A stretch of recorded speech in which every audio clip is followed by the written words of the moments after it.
Friends, मेरा नाम है अभिषेक पांचाल और आप देख रहे हैं study with Abhishek Panchal YouTube channel. तो हमारी वीडियो को लाइक करें, कमेंट करें, शेयर करें और हमारे चैनल को सब्सक्राइब करना ना भूलें। साथ ही उसके सामने वाले बेल आइकन को भी ऑल पे प्रेस कर दें, जिससे कि हमारे वीडियो की नोटिफिकेशन सबसे पहले आप तक पहुँचे। हेलो फ्रेंड्स, आज हम पढ़ेंगे इकोनॉमिक के बुक का चैप्टर नंबर फर्स्ट, स्वतंत्रता की पूर्व संध्या पर भारतीय अर्थव्यवस्था। मतलब स्वतंत्रता से पहले और स्वतंत्रता के समय भारत की अर्थव्यवस्था कैसी थी, इसके बारे में जानेंगे। तो इसके लिए पहले हमें बेसिक पढ़ना पड़ेगा। तो भारत का आर्थिक विकास इस पुस्तक का मूल उद्देश्य आपको भारतीय अर्थव्यवस्था की मूलभूत विशेषताओं की जानकारी देना और स्वतंत्रता प्राप्ति के बाद हुए विकास से अवगत कराना है।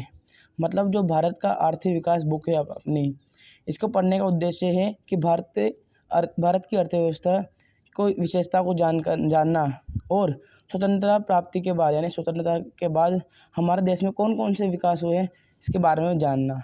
हम जानते हैं कि 15 अगस्त 1947 को हमारा देश आज़ाद हुआ और स्वतंत्रता प्राप्ति के पूर्व 200 वर्ष तक ब्रिटिश शासन के अधीन में था।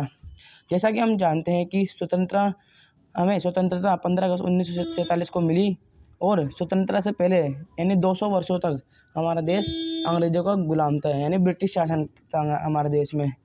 अंग्रेज शासन की स्थापना से पूर्व भारत की अपनी स्वतंत्र अर्थव्यवस्था थी। जब भारत में अंग्रेजों का शासन नहीं आया था, उससे पहले भारत की स्वतंत्र अर्थव्यवस्था थी। अब हम पढ़ेंगे किताब का पॉइंट। औपनिवेशिक शासन के अंतर्गत निम्न स्तरीय आर्थिक विकास।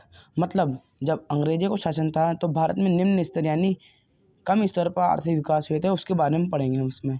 औपनिवेशिक शासकों द्वारा लागू की गई आर्थिक नीतियों का उद्देश्य भारत का आर्थिक विकास नहीं करना था, बल्कि वह अपने मूल देश के आर्थिक हितों का संरक्षण और संवर्धन ही था।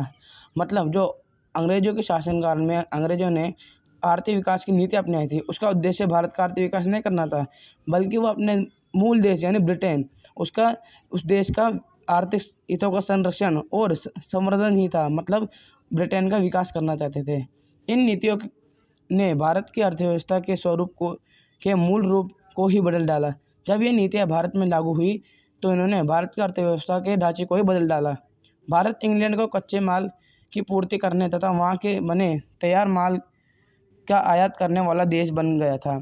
जब अंग्रेजों का शासन हुआ तो भारत ने इंग्लैंड को कच्चे माल की पूर्ति करने तथा वहाँ के बने तैयार माल का आयात करने यानी उसको खरीदने का ही वाला देश बना दिया था।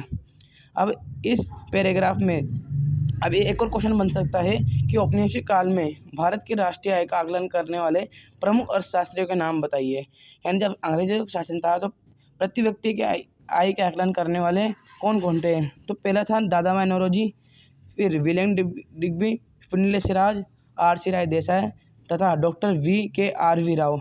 यह उस समय जब औपनिवेशिक शासन था तब भारत की प्रति व्यक्ति आय का आकलन करते थे।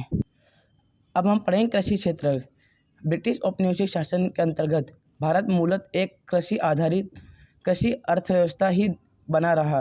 देश की लगभग 85% जनसंख्या जो गांवों में बसी थी, जो परोक्ष या प्रत्यक्ष रूप से कृषि के माध्यम से ही अपनी रोजी रोटी कमा रही थी। मतलब जब ब्रिटिश औपनिवेशिक शासन था तब भारत की 85% जनसंख्या है जो गाँव में बसी रहती थी, जो अपनी रोजी रोटी सिर्फ कृषि के माध्यम से ही कमा कर रही थी। एक और क्वेश्चन बनता है कृषि गतिहीनता का मुख्य कारण। यानी जब औपनिवेशिक शासन था तो कृषि गतिहीनता का मुख्य कारण क्या था। कृषि क्षेत्र की गतिहीनता का मुख्य कारण औपनिवेशिक शासन द्वारा लागू की गई भू व्यवस्था थी। जब देश में औपनिवेशिक शासन लागू कर दिया गया था तो उसमें भू व्यवस्था लागू की थी और यही इसका मुख्य कारण था। आज के समय पूर्वी भारत में जो उस समय बंगाल प्रेसिडेंटी कहा जाता था, जो पूर्वी भारत है उस समय बंगाल प्रेसिडेंटी कहा जाता था, जिसमें लागू की गई जमींदारी व्यवस्था में तो कृषि कार्यों से होने वाले लाभ को जमींदारों द्वारा हड़प लिया जाता था। अधिकांश जमींदार और सभी औपनिवेशिक शासकों ने कृषि की दशा को सुधारने के लिए कोई काम नहीं किया।